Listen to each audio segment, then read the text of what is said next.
Morning students. आज आपका पहला चैप्टर जो है जीवों में जनन है, उसके जो अभी तक क्वेश्चंस हुए उसके आगे से क्वेश्चंस आपका रिवीजन फिर से हम करवा रहे हैं। अगला क्वेश्चन इसी क्रम में है, अलैंगिक जनन द्वारा उत्पन्न हुई संतति को क्लोन कहा गया है।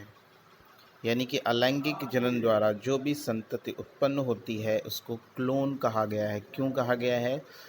इसके आंसर में आकार की और आनुवंशिक रूप से एक समान जीव क्लोन कहलाते हैं। यानी कि ऐसे सभी जीव जो आकार में या आनुवंशिक रूप से एक जैसे होते हैं उनको हम क्लोन कहते हैं। अब अलैंगिक जनन द्वारा उत्पन्न संतति आनुवंशिक व आकार की रूप से अपने जनक से एकदम समान होती है, तो ऐसे क्लोन कह सकते हैं। अब क्लोन क्यों कह सकते हैं? क्योंकि वो अपने जनक यानी कि जिससे वो उत्पन्न हुई है उसके जैसी ही होती है, बिल्कुल उसके ही जैसी होती है। रंग, रूप, आकार, प्रकार, लक्षण, सभी प्रकार के रूप जो होते हैं वो उसमें एक समान होते हैं, इसलिए उसको हम क्लोन कहते हैं। अगला क्वेश्चन इसी क्रम में है, क्वेश्चन नंबर 4। लैंगिक जनन के परिणाम स्वरूप बनी संतति के जीवित रहने के अच्छे अवसर होते हैं। क्यों? क्या ये कथन हर समय सही होता है? तो देखिए, लैंगिक जनन के दौरान उत्पन्न लैंगिक जनन के दौरान गुणसूत्रों का विनिमय होने से आनुवंशिक विभिन्नताएं उत्पन्न होती हैं। यानी कि लैंगिक जनन यानी कि सेक्सुअल रिप्रोडक्शन में से जो जीव उत्पन्न होते हैं उनमें आनुवंशिक रूप से विभिन्नताएं उत्पन्न होती हैं। यानी कि वो आनुवंशिक रूप से एक दूसरे से भिन्न होते हैं। जो जनकों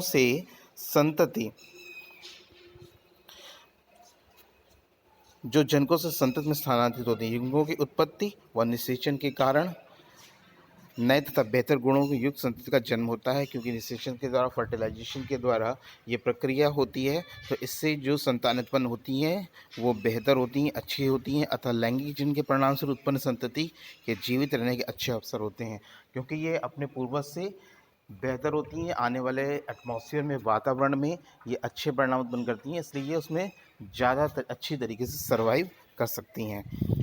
यह कथन सदैव सही नहीं होता, हमेशा इसको हम सही नहीं कह सकते, क्योंकि जनकों के रोगग्रस्त होने पर रोग आने वाली पीढ़ी में स्थानांतरित हो जाता है। क्योंकि इसमें यह भी होता है कि जिस पीढ़ी से वो उत्पन्न हुआ है वो अगर वो रोगग्रस्त होती है वो पीढ़ी, तो ये भी संभावनाएं बहुत अधिक होती हैं कि आने वाली पीढ़ी में भी उन रोगों की कोई ना कोई छाप बनी रहे। अगला प्रश्न है, प्रश्न नंबर 5 है, अलैंगिक जनन द्वारा बनी संतति लैंगिक जनन द्वारा बनी संतति से किस प्रकार भिन्न होती है? यानी कि सेक्सुअल रिप्रोडक्शन और असेक्सुअल रिप्रोडक्शन में उत्पन्न संतानें जो होती हैं वो एक दूसरे से किस प्रकार अलग होती हैं? तो देखते हैं। अलैंगिक जनन द्वारा उत्पन्न संतान आनुवंशिक व संरचनात्मक रूप से जनक के समान होती है। यानी कि असेक्सुअल रिप्रोडक्शन से जो भी संतानें उत्पन्न होती हैं वो अपने पूर्वज यानी कि अपने माता पिता से बिल्कुल समानता उत्पन्न करती हैं, प्रदर्शित करती हैं। यानी कि जैसे कि आम का कोई पौधा है और उससे हम किसी भी विधि द्वारा कोई दूसरा पौधा उत्पन्न करते हैं, तो जिस प्रकृति का बीज आपने डाला है, ठीक है ना, तो वो आने वाली पीढ़ी बिल्कुल वैसी ही होगी। ठीक है, अर्थात इसको हम क्लोन भी कह सकते हैं, जिसको ऊपर वाले क्वेश्चन में आपको बताया है। इसके विपरीत, इसके अलग लैंगिक जनन उत्पन्न जो संतानें होती हैं, यानी कि सेक्सुअल रिप्रोडक्शन से जो संतान उत्पन्न होती है वो अपने पूर्वज से, अपने जनक से भिन्न होती है, उसमें लक्षण उससे अलग होते हैं। ठीक है, प्रश्न नंबर 6, अलैंगिक तथा लैंगिक जनन के मध्य विभेद यानी कि अंतर स्पष्ट करिए। कायिक जनन को प्रारूपिक अलैंगिक जनन क्यों माना गया है? ठीक है, तो सबसे पहले हम इसमें अलैंगिक जनन और लैंगिक जनन को डिफरेंस करते हैं। तो अलैंगिक जनन में क्या होता है, इसमें सिर्फ एक जनक भाग लेता है। अलैंगिक जनन करने के लिए यानी कि असेक्सुअल रिप्रोडक्शन करने के लिए दो जीवों की आवश्यकता नहीं होती, इसमें कोई भी एक जीव भाग ले सकता है और नई संतान को उत्पन्न कर सकता है। दूसरा, लैंगिक जनन में क्या होता है, इसमें दो जनक तथा नर और मादा भाग लेते हैं। इसमें रिप्रोडक्शन करने के लिए हमें दो जनकों की आवश्यकता होगी, एक नर और एक मादा। अगला पॉइंट है, इसमें युग्मक निर्माण व निषेचन का अभाव होता है। यानी कि अलैंगिक एक्सेसुअल रिप्रोडक्शन में ना तो युग्मक का निर्माण होगा ना ही निषेचन होगा। ठीक है, ये दोनों प्रक्रियाएं इस जनन विधि में नहीं पाई जाती, जबकि लैंगिक जनन विधि में युग्मक निर्माण भी होता है, जाइगोट का निर्माण भी होता है और फर्टिलाइजेशन, निषेचन भी होता है। यह जनक की कायिक कोशिकाओं से होता है। यानी कि अलैंगिक जनन जो है वो किसी भी उसके जो जनक होता है, उसके जो माता पिता होता है, उसकी कोई भी कोशिकाओं से, कायिक जो कोशिकाएं होती हैं उससे जनन आसानी से हो सकता है। जबकि सेक्सुअल रिप्रोडक्शन, ये जो जनन जो होता है, इसमें जो नया जीव बनता है वो जनन कोशिकाओं से बनता है। कायिक कोशिकाएं और जनन कोशिकाएं, ये दोनों डिफरेंट हैं।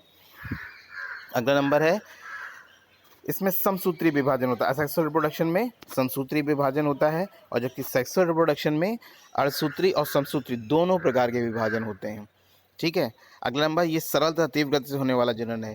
जो असेक्सुअल रिप्रोडक्शन है बहुत ही सिंपल है और बहुत ही जल्दी होता है, जबकि असेक्सुअल रिप्रोडक्शन है वो बहुत ही टिपिकल है, इसमें बहुत सारी अवस्थाएं प्रावस्थाएं पाई जाती हैं, और इसमें होने वाली ग्रोथ जो होती है, वृद्धि होती है, और ये असेक्सुअल रिप्रोडक्शन जो होता है वो बहुत धीमी प्रक्रिया से चलता है। ठीक है। अगला पॉइंट है, इसमें इसके द्वारा उत्पन्न संतति आनुवांशिक रूप से जनक के समान होती है, यानी कि जो भी संतानें इसमें उत्पन्न होती हैं वो आनुवांशिक रूप से पूरी तरह से अपने माता पिता के समान ही होती हैं, जबकि असेक्सुअल रिप्रोडक्शन में सेक्सुअल रिप्रोडक्शन में जो संतानें होती हैं वो अपनी माता पिता से आनुवांशिक रूप से अलग होती हैं।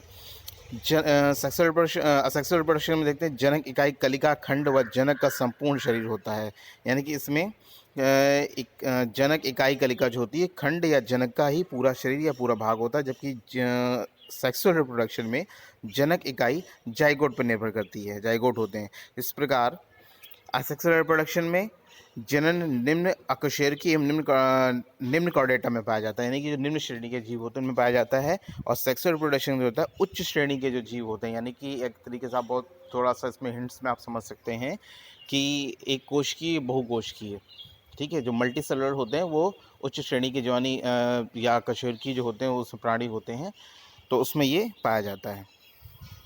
अब इसमें अगला क्वेश्चन यही था, इसी में था कि कायिक जनन को प्रारूपिक अलैंगिक जनन क्यों माना गया है। तो इसमें देखिए, अलैंगिक जनन एक ऐसी विधि जिसमें पौधे के कायिक भाग से नए पौधे का निर्माण होता है, यानी कि पौधे के ही किसी भाग से नए पौधे का निर्माण हो। ठीक है। अतः इसमें एक ही जनक भाग लेता है, यानी कि इसमें नर और मादा अलग अलग, मतलब दोनों एक साथ भाग नहीं लेते, इसमें इनमें से किसी भी एक चीज़ से दूसरे जीव का निर्माण हो सकता है, तथा इसके द्वारा उत्पन्न संतति आनुवांशिक तथा आकार के रूप में अपने जनक ही जैसी होती है, यानी कि इस प्रक्रिया में जो भी संतान उत्पन्न होगी, जो भी नया जीव उत्पन्न होगा वो बिल्कुल अपने माता पिता के जैसा या जनक के जैसा ही होगा। इस प्रकार हम कह सकते हैं कि कायिक जनन वास्तव में प्रारूपिक अलैंगिक जनन ही है, यानी कि जो आपका कायिक जनन है वो एक तरीके से अलैंगिक जनन का ही एक भाग है। ठीक है, आज के लिए इतना ही, बाकी हम कल डिस्कस करेंगे।